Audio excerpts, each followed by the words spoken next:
Y bueno, ahora sí vamos con las preguntas de la gente que nos hizo el favor de dejarlas por ahí en Twitter para poderlas responder. Algunas serán más con la pizarra, otras más creo que conversacionales.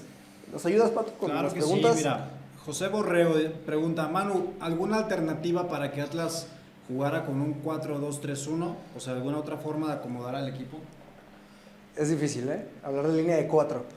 No, sí. En la pizarra, en el supuesto, si acomodamos un 4-2-3-1, que es lo que pide él, para no extendernos tanto, vamos a ir justamente.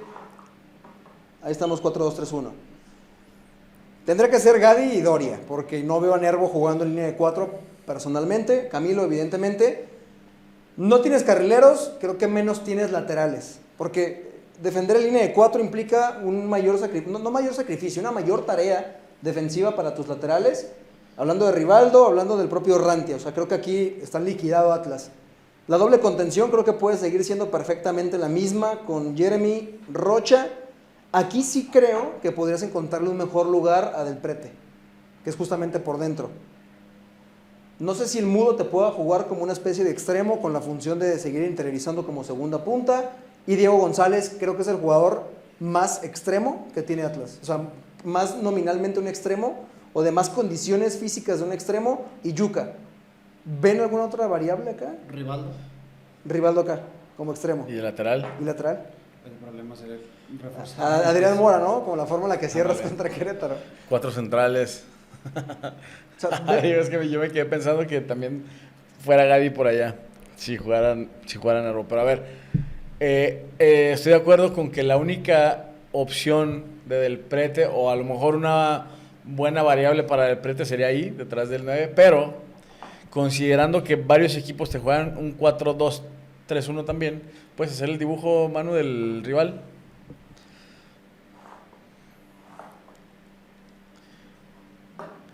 ¿Saben cuándo Del Prete le va a ganar a 2 contenciones?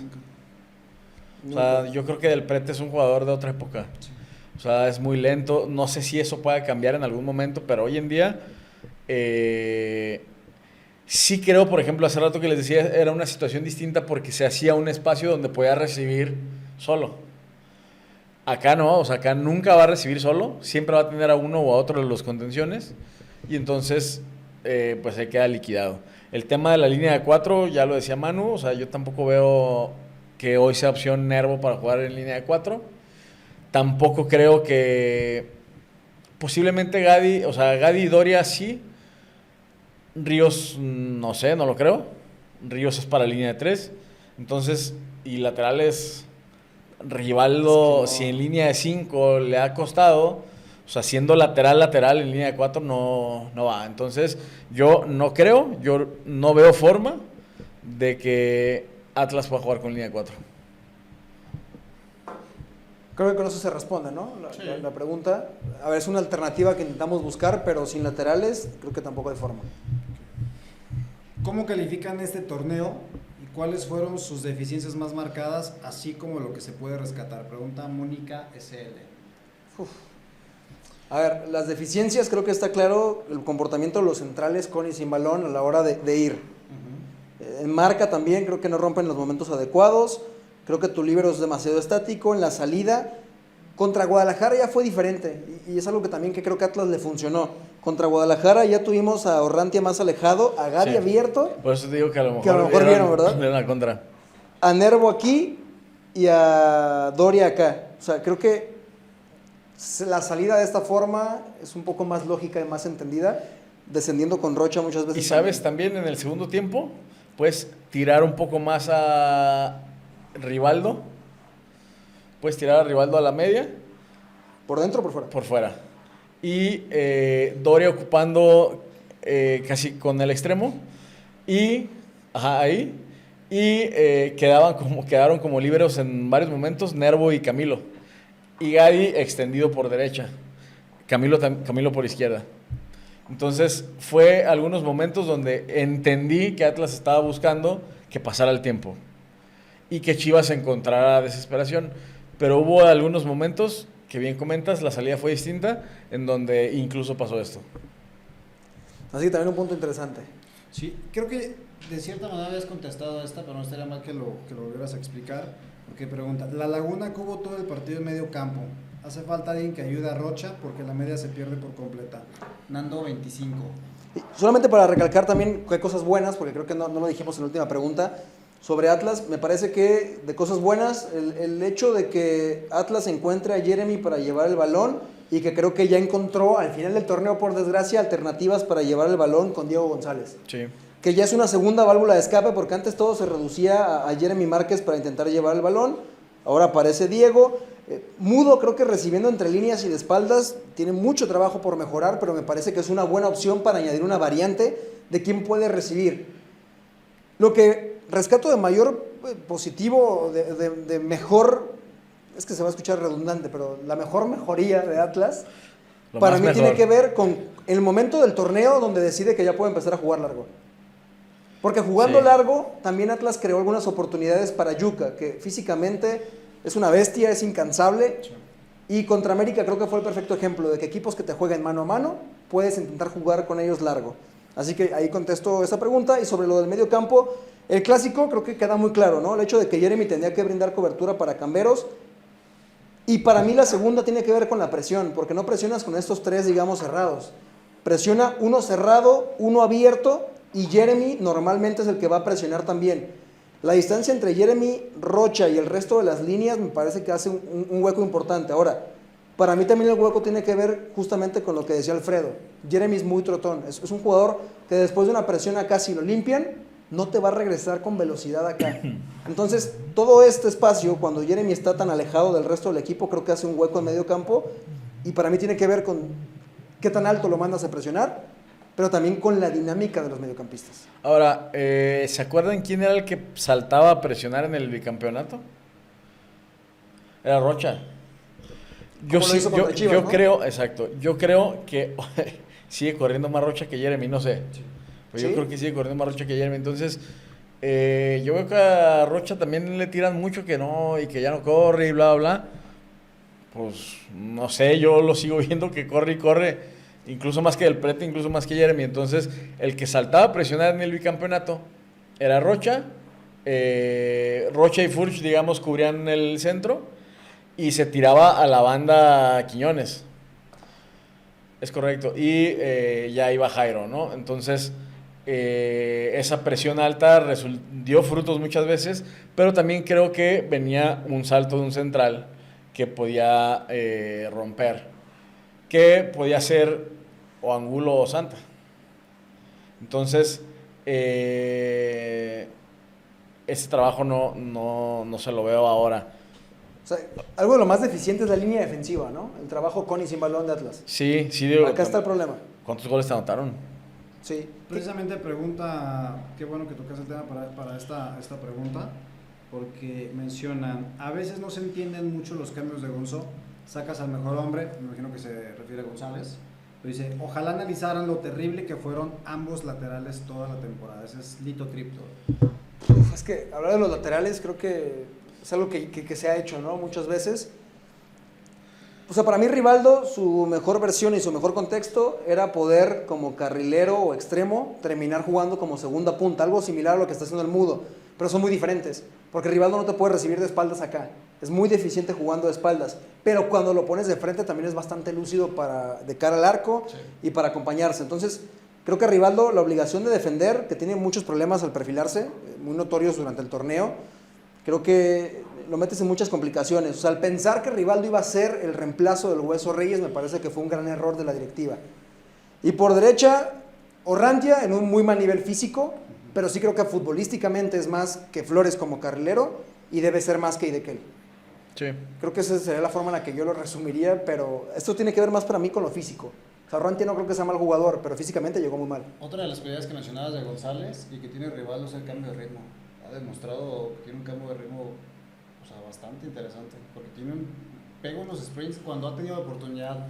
En pocos partidos yo le vi pasadas que dije, no va a llegar, y llegaba a línea de fondo por el balón. Diego González. No, me refiero a Rivaldo. Ah, Rivaldo, sí. Pero Rivaldo creo que no es tanto un cambio de ritmo, sino la velocidad de carrera, la que le da, porque sí, es muy potente en velocidad de carrera. Pero justamente es eso, es darle un balón un poco más al espacio o con la ventaja para que pueda acelerar. Y Diego González, incluso en un espacio reducido, creo que mostró que puede acelerar y Con con ese esa aceleración ganar el ritmo. Y si seguimos con algunas preguntas súper breves, ya no tanto en la táctica, sino nada más para no omitirlas. Ponía por ahí, por ejemplo, el tema de González del Prete es la misma posición, pero cada uno con características diferentes. En tu opinión, pregunta Irving Martínez, ¿es el mejor medio campo Rocha, Jeremy, González, Aguirre, Yuca y pudiera ser Cócaro en lugar del Mudo? Ya lo contestamos, ¿no? De forma indirecta, pero Sí. para mencionar la pregunta de por qué Cócaro no de inicio podría ser el reemplazo de Mudo Aguirre. No, y sobre todo lo de González y del Prete sí es la misma posición, pero González físicamente da mucho más y jamás vamos a ver al Prete haciendo un 2 contra 1, que González sí puede venir un poco más. Y que hubo momentos del torneo donde cuando Del Prete acababa jugando en esa zona, en los cierres del segundo tiempo, me parece que fue contra Monterrey también, ingresa o cambia de posición Del Prete, pero el caso es que tenía que brindar cobertura a esta zona y no lo hace. Sí. No sé si es un tema de sacrificio, de intensidad, mentalidad, desconozco, pero simplemente no da para allá. Finalmente también por acá, ¿por qué quitar al mejor hombre? Esa fue pregunta de Edu Fresner, ya leímos la de Lito Triptor, la de Irving Martínez. Rogelio decía, el partido contra Chivas sentí que Camberos representaba mucho peligro, tanto así que él solo provocó el gol y 2 amarillas en defensa. ¿Por qué era tan peligroso y por qué Atlas no podía neutralizarlo? Eso ya lo platicamos, ¿no? O sea, el 2 contra 1 no... Eso también, justo eso. Tiene mucho que ver con las características del jugador. Sí, pero ya lo conoces, o sea, no es un jugador que salió ahí de la nada, o sea, ya lo conoces, sabes cuáles son sus características, entonces me parece una equivocación no tirarlo en 2 contra 1. Bueno, o sea, sí no lo conoces porque realmente no venía jugando mucho. O sea, pero no sabías, te pongo un ejemplo, el partido anterior de Chivas, creo que fue contra Puebla, jugó completo. Traía lo del contrato, pero a ver, Pato lo están poniendo ya en selección, o sea, claro que lo conoces, pero claro que lo has visto. Me refiero a que el partido anterior de Chivas contra Puebla, donde él entró titular, realmente se le vio mal. O sea, en el 1 contra 1 se le vio mal. Entonces todos Pues, dijeron, es que no está teniendo minutos, es que esto pasa si no lo metes. Y acá te demostró que no. O sea, a lo mejor... Digo, ya si tiene una mala noche no depende de ti, lo que sí depende de ti es tírenle 2 contra 1, porque, o sea, te va a llevar, o sea, en alguna parte del partido se va a llevar a su marca, entonces hay que hacerle el 2 contra 1 constante. ¿No tendrá justamente que ver con el hecho de que se esperaba que jugara por izquierda? O sea, que el plan de partido de Atlas parecía muy cargado a defender y atacar este sector. Se esperaba daño y esperaba dañar este sector. Pero cuando te juega, o sea, yo entiendo eso en el primer tiempo. Pero el primer tiempo, 45 minutos son suficientes para modificar acá. Porque el segundo tiempo para mí es cuando Camberos te hace más daño a Rivaldo. Y es cuando incluso con cambios de orientación queda en más ocasiones mano a mano contra Rivaldo. Pero también esa jugada que decimos que casi es penal, ya no estaba González. Yo creo que tiene que ver también con un desequilibrio en lo que estaba equilibrado. Porque si de por sí ya mencionábamos que el abanico de 3, Jeremy, Rocha y González, queda corto, imagínate Jeremy, Rocha y Del Prete. O sea, Del Prete y Jeremy, o sea, el abanico se tarda en cubrir mucho más tiempo que con la dinámica de González, o que si estuvieran 4, contando desde Aguirre. Entonces, creo yo que las transiciones te fueron llevando hacia allá. Porque incluso también la jugada de Doria viene una jugada de izquierda a derecha hacia Camberos. O sea, ¿y dónde surgían? Justamente en el sector del Prete. O sea, que se permitía el lanzamiento, ¿no? Sí. También. Acá Chivas limpiaba y podía lanzar libremente para Camberos. Que es la opción que te da tener 2 jugadores que juegan bien por fuera, 2 extremos, Alvarado y Camberos. Cosa o sea, que Atlas la no amplitud, tiene. exacto. La amplitud es de los conceptos más importantes en el fútbol. Y claro que Alvarado y Camberos lo tienen, porque 2 jugadores siempre pegados a la banda te obligan a que siempre por lo menos tengas a uno ahí al pendiente. Entonces, si dominas un cambio de juego, si das pues un cambio en el sentido del juego, lo vas a encontrar. Entonces, la pelota viaja más rápido que el jugador, entonces tienes que hacer el abanico. Entonces, eso también una defensa que no esté bien trabajada le cuesta. y Atlas no, evidentemente no la tiene, pero la amplitud siempre se necesita. Los grandes equipos de la historia tienen amplitud, tienen 2 jugadores que por fuera van bien. ¿Algo más que agregar a todo lo ya dicho, Pato? Es que creo que, ya para terminar rápidamente, a lo mejor eso pasó, que se preocuparon tanto también por Alvarado, que no se dieron cuenta que Alvarado no venía en buen momento y el que tenía que cuidar era Camberos. Porque la realidad es que al Piojo tampoco no se le vio como en otros partidos, no se le vio, la verdad. No, muy poco participativo, ¿no? Sí.